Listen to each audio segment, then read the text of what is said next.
let's get it started. Nothing. Nothing. Nothing. Nothing. Nothing. Nothing. Hello, everybody. Thank you for viewing us again. This is Nothing the Podcast. I'm happy you are viewing.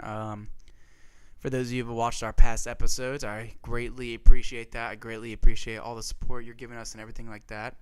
Please go ahead and follow us on our social media accounts. They'll be linked below in the information section of this podcast.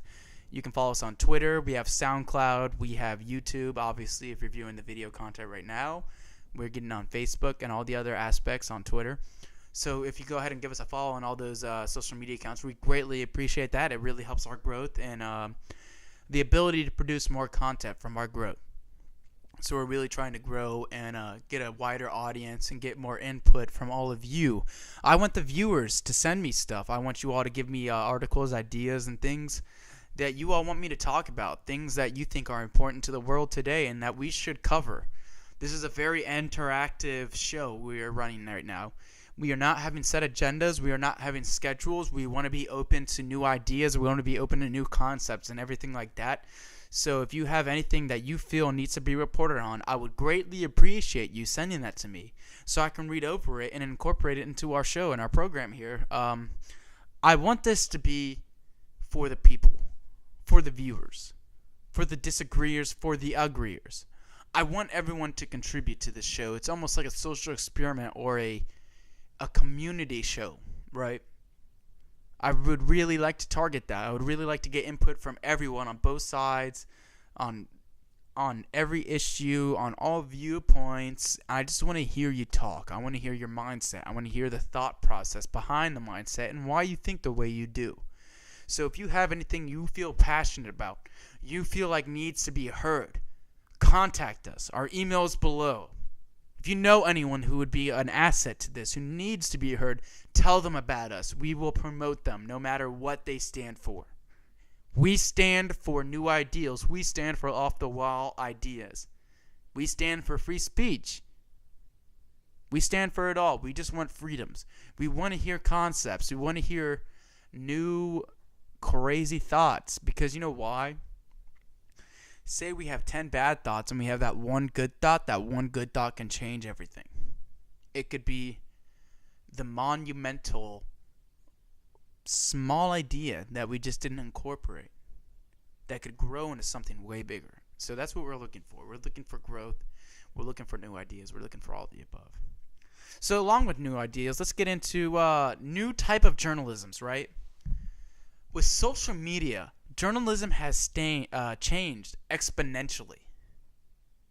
It's completely different than the way it was when your parents grew up. It is completely different. They bought newspaper with long articles, and it was physical, and you had different type of reading styles and writing styles. Today's new journalism is catered for the younger generations of, I'm going to try to obtain as much information in as small increments as I can just to get a well-rounded being of things. And that is amazing. That is awesome. It allows us to really expand mindsets. It allows us to grow in different subjects. It allows us to really broaden our spectrum of ideology. It's awesome.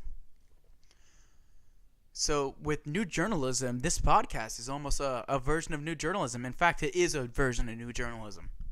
I'm giving you journalism in a different manner. I don't need to be the guy in the news presenting you in a professional manner with the suit for you to understand exactly what I'm saying and exactly the point I'm trying to get across. All right? Who decided that it was a good idea that you needed to wear a suit to be on the news? Who was the guy? Where is he? Who is he? Why do we need to? I could wear a Louis Vuitton shirt that's probably worth more than half those news presenters' outfits, but what is acceptable? Why is that suit more acceptable than a shirt? After all, it is just a price tag, so it's the worth you personally put behind the outfit. It's the presentation of it all. I'm doing this in my kitchen with Kate Moss sitting right behind me right here, over here to my right shoulder. Shout out Kate Moss. But it just shows you don't need to be some big guy with Fox News and CNN behind you to actually give people the news and give people the opinion. You don't need any of that. You can do it just by yourself just fine.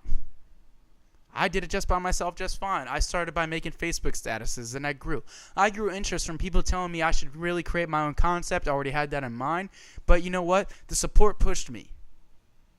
All of the people giving me love pushed me. All of the people disagreeing with me pushed me. It made me want to create. It made me want to give you all concepts. It made me want to vocalize myself into a way where you all would listen. Whether you agree with me or not, I would love for you all to listen. And if you disagree with me, I want to know why you disagree with me. And I want you to change my mind. I want you to prove me wrong. Because if you prove me wrong, you have enlightened me. You have grown my mindset. You have made me a better person to society. You have grown society. You have done your due diligence to society by making someone more woke, if you call it, or whatever you want to call it, more educated, more woke, whatever it is. That's what we want. Now, with new journalism also comes a lot of negatives. A lot of bias, a lot of cherry-picking segments. You can take a quote of someone and make it appear as something when they can say, just kidding, right at the end and not believe that. But news agencies will take that quote and pass it off as something that that person personally believes in, right? Cherry-picking journalism is very, very scary. Because it creates concepts. Is it necessarily fake news? No. And see, that's another thing that we have to hit is, what is fake news? What is actual fake news and biased news? Is there a difference? There's a huge difference, because biased news isn't usually fake.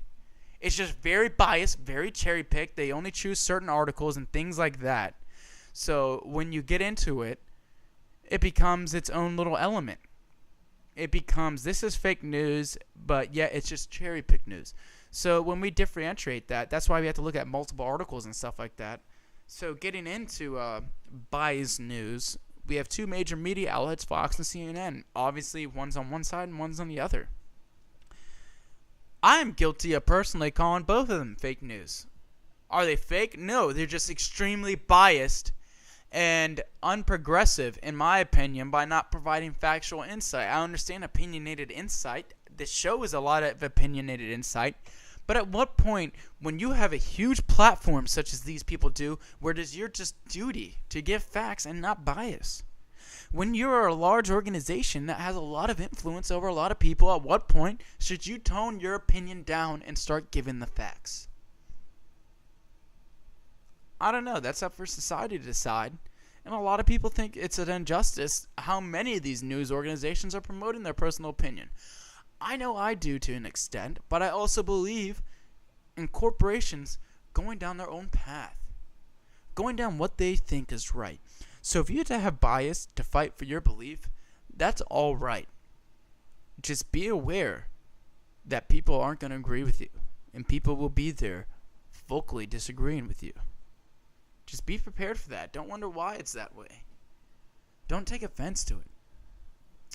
So with the new journalism coming in, and we've expressed some positive and negatives, let's go into a little bit of old journalism, right? Older journalism is a very different concept from what we have today with the millennials and Generation Z. It is Gen X is mostly the parents of millennials. It goes baby boomers, Gen X, millennials, and now we have Gen Z coming into play. And I believe the year of that is 1995, 1996. That's the technical start of Gen Z. Everything, you could be maybe a millennial in 97 if you have the mindset and stuff like that. But the year we put it on is around 95, 96, when we have the change of a generation. So our media is actually starting to cater to that generation because they see the population growth of that generation, and they see the potential that generation has with all the resources that are accessible to that generation compared to past generations when you had people growing up on farms that didn't have the internet and have access to all these enlightening articles and such. So with old journalism, we have very long articles, thought-out articles, and a lot of what I'm getting here, this information, actually comes from a journalist. I'm sorry if I pronounced his name wrong, but his name is Matt Taibbi, or Taibbi, one of those two pronunciations. I'm sorry, I mispronounced the name, but he works for the Rolling Stone a lot. He wrote political books. He's a very left-leaning guy, but he really has a lot of great insight. Tons of great insight. And something that he brought up is the death of journalism. So listen to this concept. Journalism is at this huge rate, actually. So to say, like, journalism is dying almost seems crazy, right? But is it? We have more journalism articles than we ever did because of the internet and anyone be able to post what they want. But what we don't have is the art of journalism being appreciated as it used to be. So the art of journalism used to be a lot of undercover investigations and such. So people would go for a year long just to get these long thought out articles, and make them into books and all these new things. With online, the new generation likes about 5 paragraphs with some general information about the subject just to get the gist of things, so they can become at least acknowledged and have some intellect on the subject at hand. Is that a good thing or a bad thing? Because when you don't have actually all the facts, you could create these weird opinions that aren't actually true just by reading small excerpts and small amount of information about whole subjects that people go on and study and have whole careers on. And you are just reading a few articles really expressing that whole ideology that someone went to school for years on. Now, I'm also going to be on another side here and I've been able to get shit done in a matter of hours that some people, I feel some people go to school for years, I can do in a matter of days. Learn that in days. It's all about effort. It's all about passion and what you put into it yourself as a person, as a journalist, as a human being, as whatever you are. But let's go on to classic journalism and newspapers. Newspapers are taking a huge hit. Especially, so number one, let's just get this one out of the way. Going green, right? So what's the point of paper when you have the internet? So newspaper are already losing physical sales of the paper itself. So when online journalism started and all these newspapers started to go online, Google has this policy that says you're not going to be the top of the Google search list if you don't have free content. So basically, it made companies produce some free content. I believe New York Times, it has 10 articles free a month for you if you're not a member. But let's go into becoming a member of a newspaper. Your parents, anyone who got a newspaper, actually had to pay the Washington Post, the New York Times, all these other organizations money to receive that newspaper every morning. They had a subscription to it. So when the online whole world was getting started, all these newspapers would promote their articles for free to build growth and web traffic to their organizations. So it changed. It said, we're paying these people to give us these journalism stories and everything like that, so we're going to have to make money too. So they started making their websites subscription-based to access the Wall Street Journal, Financial Times, New York Post. All these newspapers are subscription-based now. You can only read certain articles or an amount of articles in a certain time period. And a lot of people think that's wrong, that they're charging for journalism. Why is that wrong? Somebody dedicated their whole life to make articles, to give you news. So you think they should give you their work for free? Is that right? Why aren't you subscribing to those newspapers?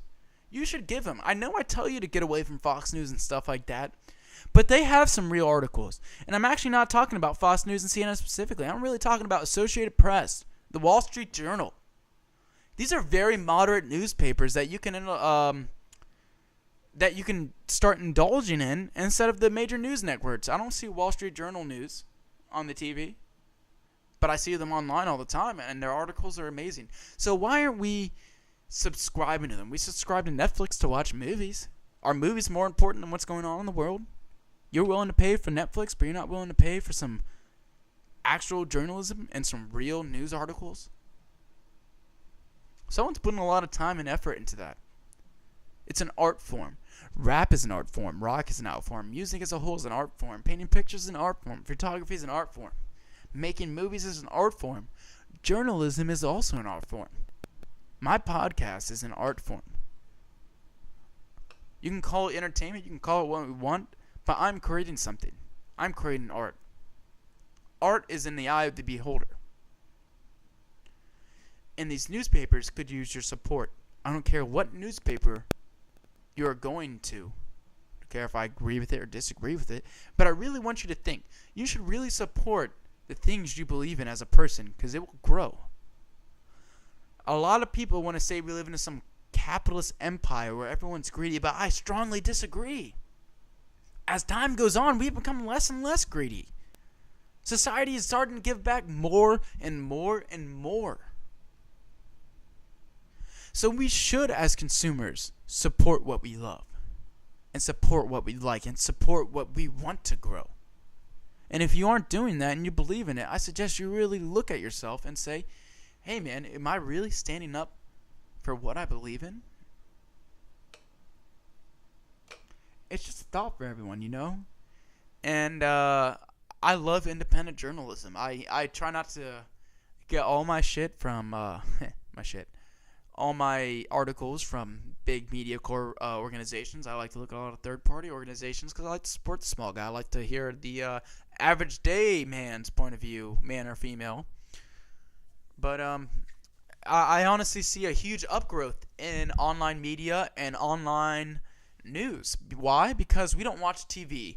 The millennials and Generation Z doesn't watch TV the same way our parents did. They plugged in. They grew up. The TV was a new concept when a lot of these people grew up, so it's like still an all to them.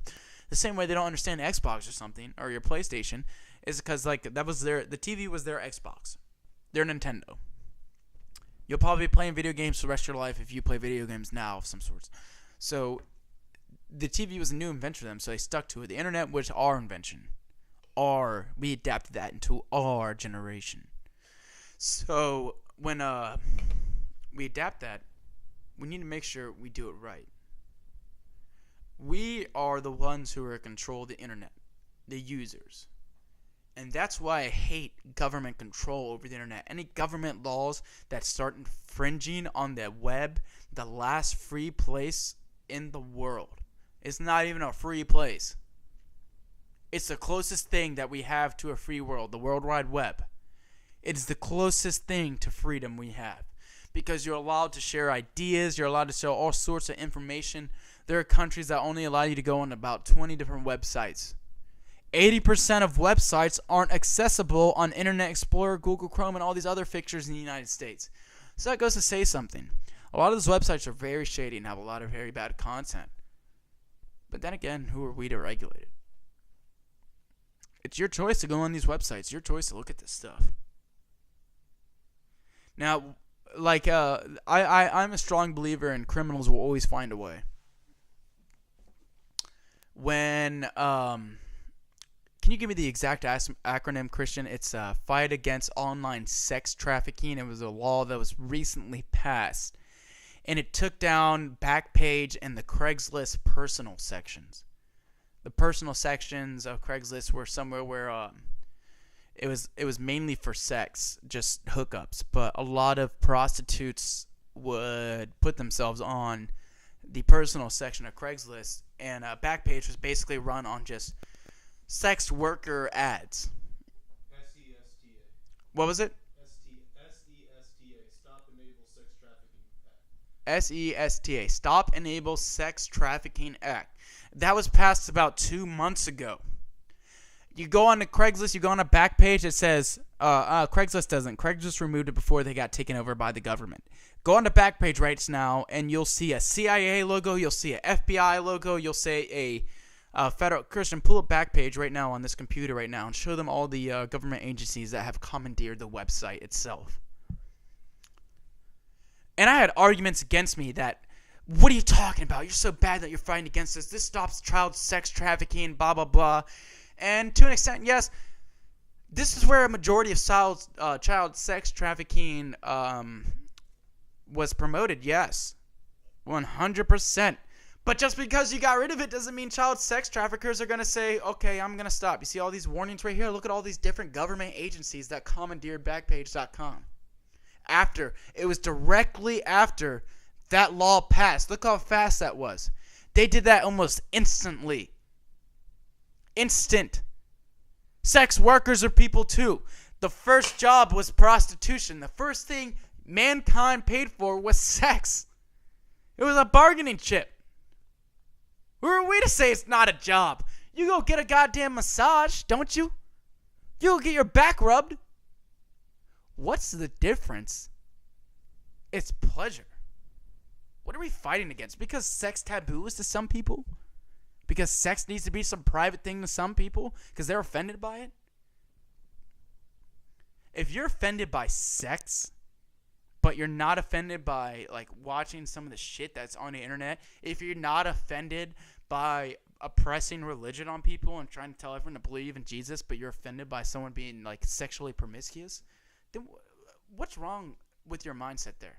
You're very biased to something, obviously. You've picked and chosen your battles. Actually, you have not chosen the battles yourself. Someone has told you how you should think, and you believe them. You were duped into the thought process.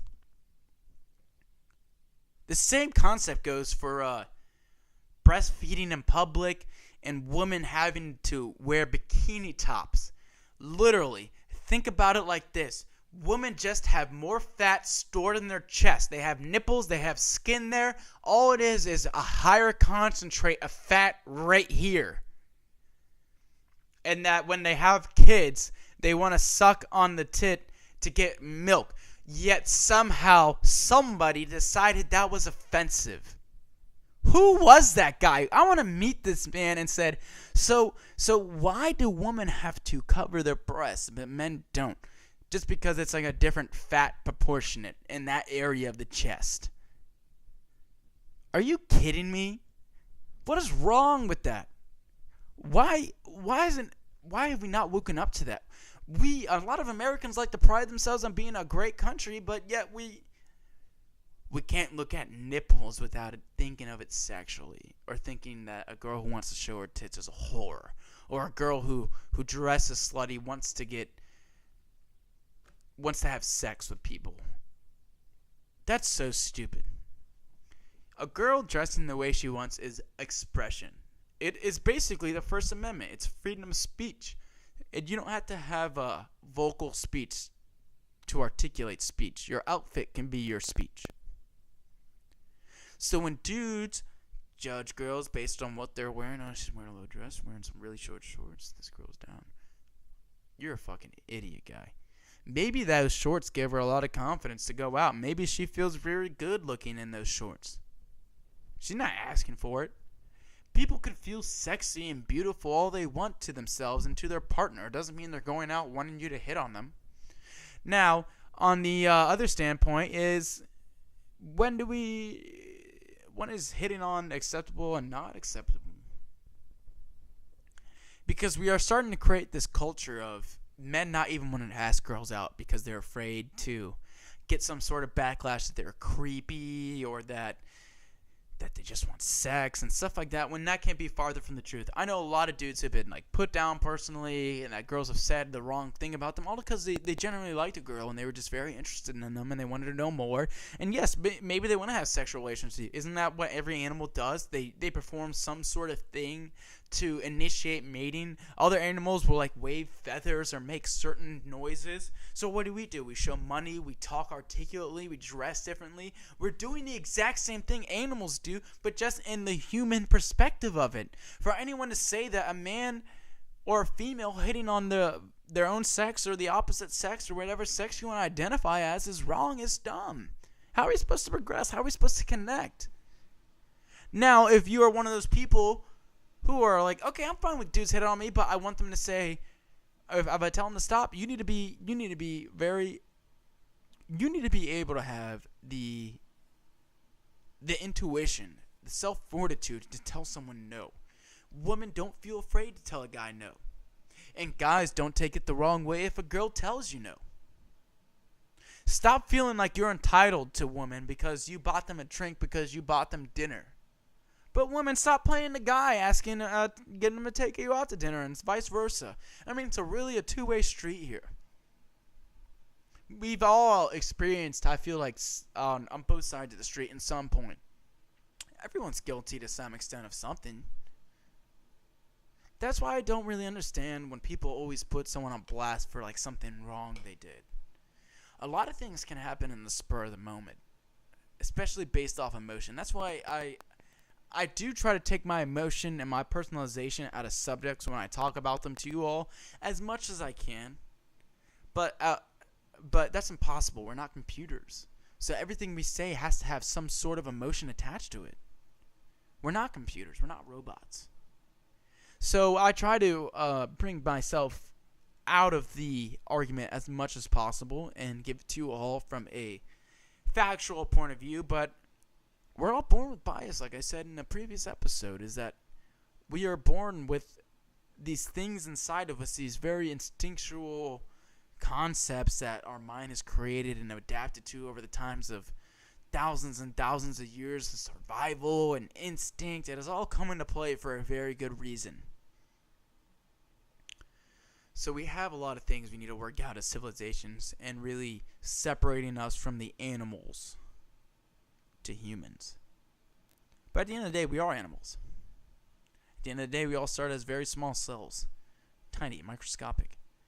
But we've grown past that. We've grown extremely past that. Talking about growing, let's talk about the growing relationship of the United States and North Korea. I am amazed that right now we're going to have the North Korean leader and our president of America meet. I don't think that would be happening, especially with Donald Trump being the one to do it. To me, that's insane. Donald Trump, out of all people, is the one going over to North Korea. He's the one who did it.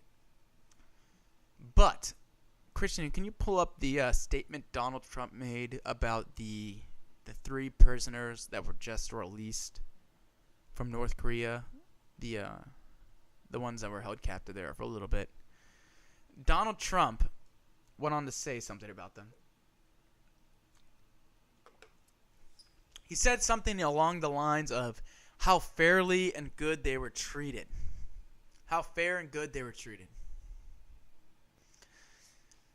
I have a name for you. His name is Otto Warmbier. Beer? I'm sorry for the pronunciation. I'm very terrible at pronouncing things sometimes. But Otto Warmbier, he was arrested in North Korea in January 2016. And he was brought back to the United States June 2017, brain dead, in a coma. He was a North Korean prisoner. He was sentenced to 15 years of hard labor when he was taking a tour in North Korea. He was on his way to Hong Kong. He's an American citizen. I believe he's a college student. He was on a trip on his way to Hong Kong where he stopped in North Korea to see North Korea on a tour. On that tour, Otto felt the need to tear down some propaganda, I don't know, to keep it as memorabilia or something. That's the wrong move, number one, though. I'm not defending what North Korea did to this, but you can't go into somebody else's country and say that's wrong and try to fix it. Because you'll end up in this circumstance that I'm about to explain to you. Once they saw Otto trying to tear down this propaganda, the North Korean law took him. Otto was received brain dead. He had multiple signs of blunt trauma and torture done to him over the year and a half that he was kept hostage or prisoner, however you want to say it, by North Korea. When we finally got him back, we didn't even know the condition that he was in. North Korea never relayed that he was in a coma, that he had been beaten, that he is basically brain dead. They just gave him back as this vegetable almost. Look at him. That's a college student. That's you. That's your son. That's your older brother. That's your cousin.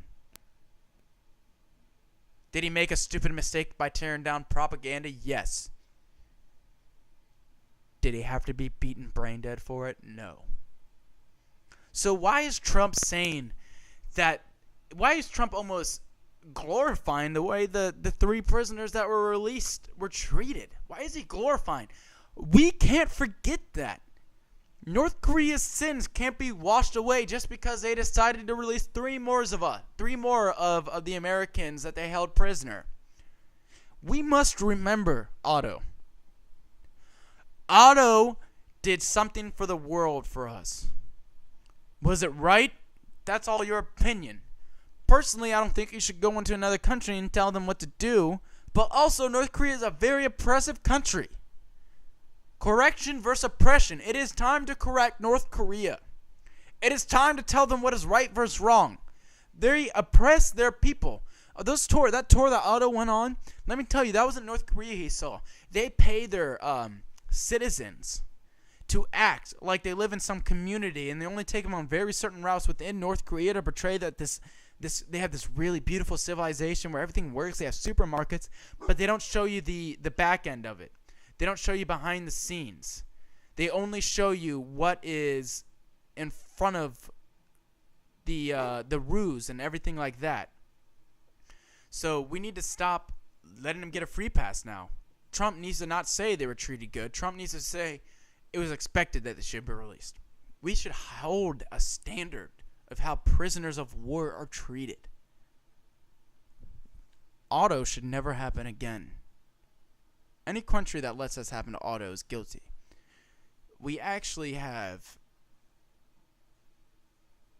a few prisoners in Guantanamo Bay that don't necessarily have cases against them. We're just holding them without reading Miranda rights like international terrorists. And there's actually a huge uproar of American citizens that think that's wrong, that we are actually holding people against their will. As a country, we are oppressing them. Our media has led us to believe what a terrorist is. Our government tells us what terrorism is. Another country's definition of terrorism might be different. We might be the terrorists. It is very smart to look at a perspective of America from another country and try to adapt almost the mindset of an average person in that country and how they would view if what we are doing was happening here and vice versa. When Otto stole that propaganda, he made a conscious decision to do that.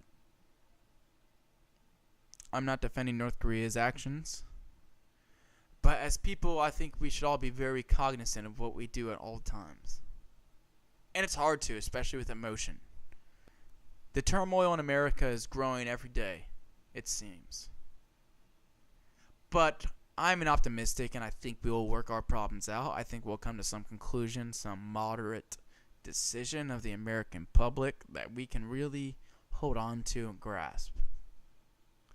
We can only hope to improve our country from here on as people. We can only hope to improve the world, and hopefully they follow our ideals as the melting pot of America collects all these different and new ideas from all around the world, and hopefully everyone else can adapt to them. If not, then we shouldn't be oppressing these other countries. Everyone, thank you for tuning in to this amazing podcast. I am producing content for everyone. As I said in the beginning of the show, please like and subscribe to the video. We have all of our social media accounts listed below. Download the audio versions, listen to them on the car and everything like that. I'm really excited to keep producing content for y'all and giving y'all new ideas. I'm going to have a few local businesses, nonprofit organizations, musical artists, and all of them coming on very soon. We are growing as an operation and we're gaining more interest. I've seen the demographics of the viewership of my episodes, and it is constantly on growth, and I am more than happy with it. Thank you all so much. I want to especially thank Christian, the production manager here. He's doing wonders for this podcast. Everyone else that views, thank you, and have a great one. Nothing. Nothing.